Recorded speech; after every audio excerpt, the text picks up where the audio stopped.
Toda vez que eu arrumo essas prateleiras, eu fico pensando no trabalhão danado que deu para fazer essas peças. É muita tecnologia, minha gente. É coisa de país desenvolvido. Todas essas peças foram feitas em aço ou em ferro fundido. São produtos da indústria siderúrgica. Pois fiquem vocês sabendo que a siderurgia é a espinha dorsal da produção industrial. Como a espinha dorsal é fundamental para o equilíbrio do corpo, a siderurgia é a base para o desenvolvimento da indústria. A produção e o consumo de metais ferrosos são fatores muito importantes para se medir a saúde econômica e o grau de desenvolvimento de um país. Na teleaula de hoje, você vai ficar sabendo que o Brasil é um dos maiores produtores de aço do mundo.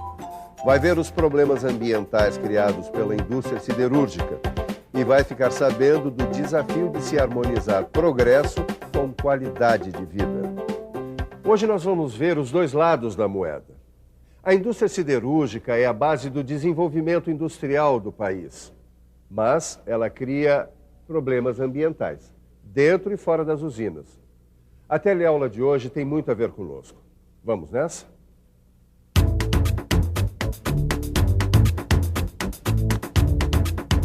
A Companhia Siderúrgica Nacional foi fundada em 1941. Mas só em 1946 começou a funcionar o primeiro alto-forno que usava coque siderúrgico. A partir da CSN, a Siderurgia Nacional deslanchou. Atualmente, são 36 usinas que formam nosso parque siderúrgico. Algumas fazem apenas a fase de redução, ou seja, só produzem ferro-gusa. São chamadas de usinas não integradas. As usinas que não têm alto-forno e fabricam laminados feitos de aços produzidos com sucatas são classificados como usinas semi-integradas. E as usinas que operam com todas as fases de produção são chamadas de usinas integradas. Nós estamos na Cosipa, uma das usinas integradas do país. Por isso vamos relembrar agora todas as fases do processo da produção do aço. Sinterização. Coqueria, alto forno, aciaria,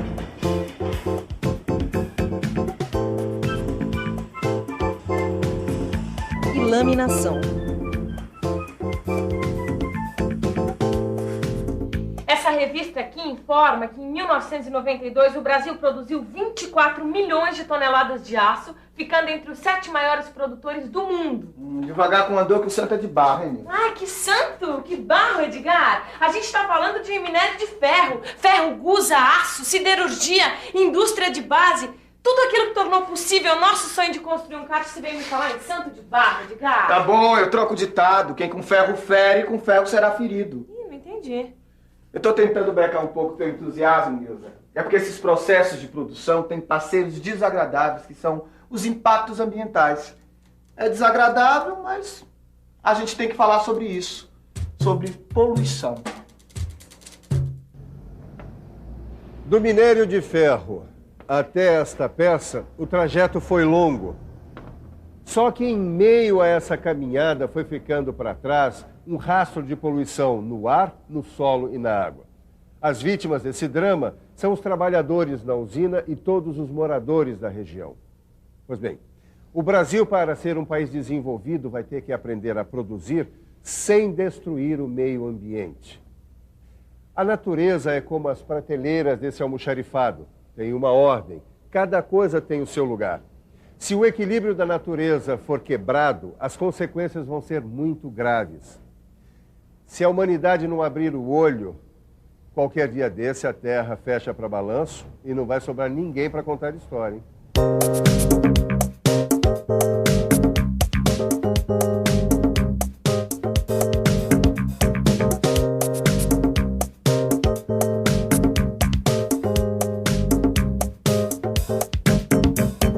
Isso não é mais impacto ambiental, né? Isso é uma trombada com o meio ambiente.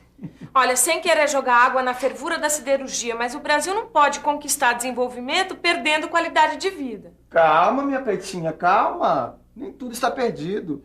Tem gente séria se preocupando com os riscos ambientais que ameaçam os trabalhadores das usinas e a poluição ambiental que as usinas provocam. Os riscos ambientais começam na extração e no transporte do minério de ferro, mas a situação se agrava aqui na siderúrgica. Em todas as fases do processo se encontram poluentes do solo, do ar e da água.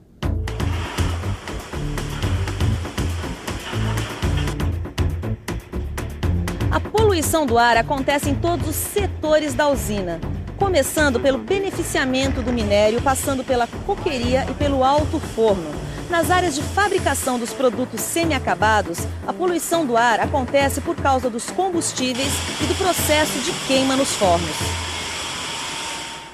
Humberto, analista ambiental da Cosipa, vai explicar agora para a gente quais foram as providências adotadas pela Cosipa para diminuir a presença de material particulado e de gases oxidantes na atmosfera.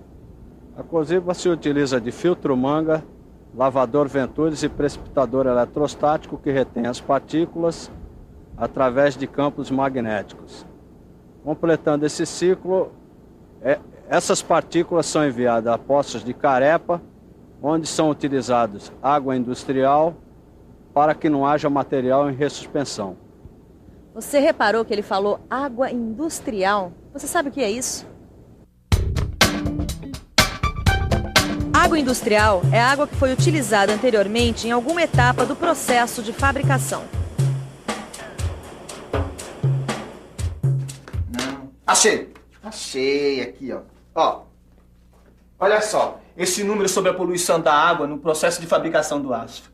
São necessários 250 metros cúbicos de água para produzir 1 tonelada de aço. Nossa, e para onde vai essa água toda? No fim do processo de fabricação tem muita gente interessada no aço. Mas o que fazer com a água utilizada no processo industrial? Ela chegou aqui cristalina e agora está neste estado lastimável, com sólidos em suspensão, óleos, graxas, fenóis, sulfetos e cianetos e outros elementos químicos classificados como agentes poluidores.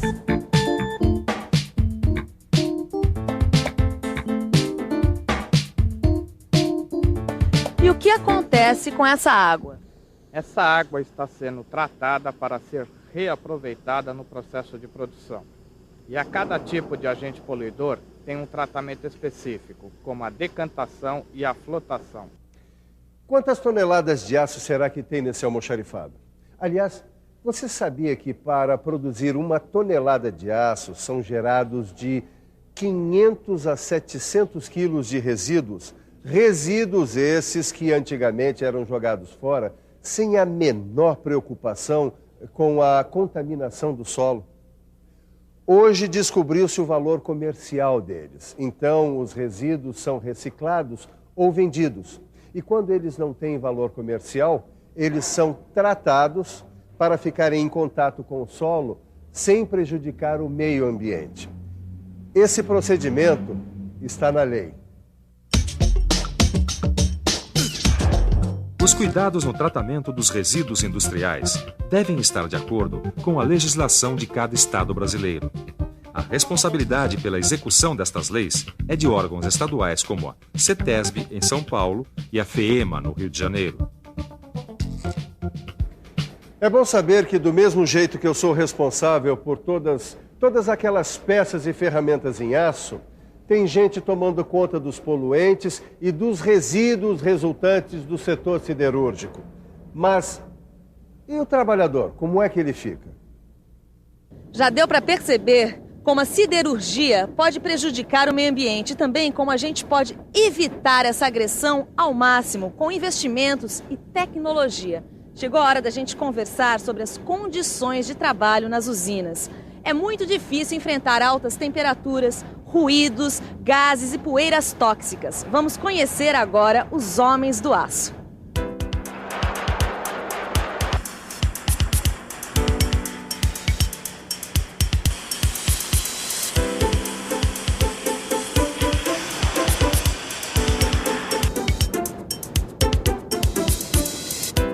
Nós estamos aqui com o Antônio, que é engenheiro de segurança na Cosipa. Queria que você explicasse o que são riscos nos locais de trabalho. São as condições adversas que o trabalhador encontra no seu dia a dia para produzir o nosso aço. E como estão na Cosipa as condições de trabalho? Olha, a Cosipa tem investido bastante em treinamento do seu pessoal, está adquirindo novos EPIs e também está investindo no controle da poluição, que é um agravante da saúde do trabalhador. Queria que você falasse agora sobre os ruídos, que são uma constante nas indústrias siderúrgicas. Sim, a indústria siderúrgica existe muito ruído. Ele começa no porto e no pátio de matérias-primas. Só que ele culmina bastante na laminação, onde os cilindros para laminar vibram bastante e produz bastante ruído. O ruído excessivo pode causar danos irreversíveis ao aparelho auditivo. Além da perda da audição, o trabalhador poderá sentir tonturas e dor de cabeça. Se medidas de prevenção não forem tomadas, o trabalhador poderá ficar surdo. Para diminuir a poluição sonora, é preciso instalar equipamentos de segurança coletiva, como silenciadores e abafadores de ruídos na própria máquina. Se ainda for necessário, colocar a máquina em cabines com isolamento acústico, para diminuir o nível de ruído no ambiente. E quando essas soluções de segurança coletiva não resolverem totalmente o problema, os trabalhadores devem usar os equipamentos de proteção individual, que neste caso são os protetores de ouvido. Outro problema que os trabalhadores enfrentam aqui é o manuseio do metal líquido em alta temperatura. Vamos conversar agora com o Gilson, que trabalha aqui no alto forno. Oi, qual que é a sua função aqui? Eu tiro a amostra do ferro gusa, né?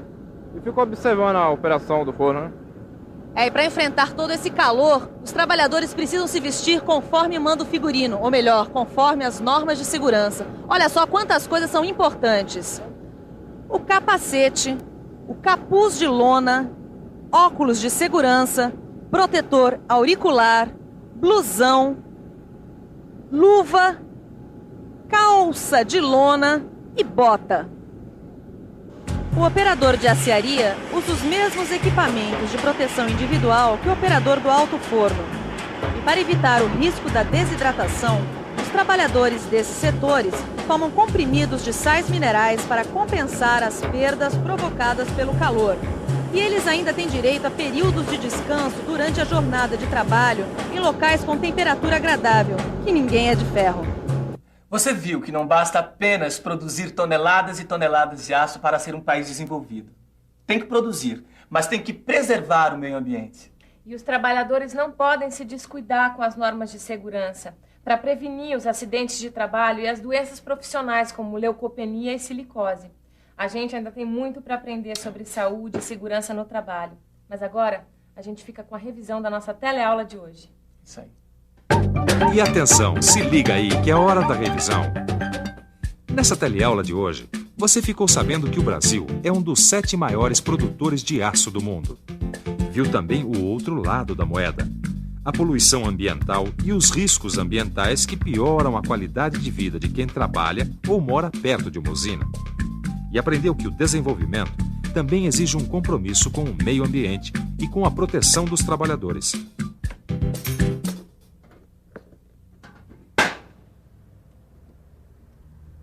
Tá aí, tudo limpinho e arrumado, pronto para mais um dia de trabalho. Amanhã, porque hoje já deu a minha hora.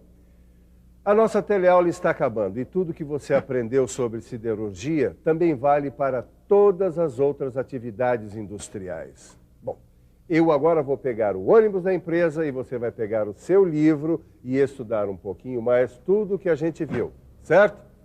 Até a próxima.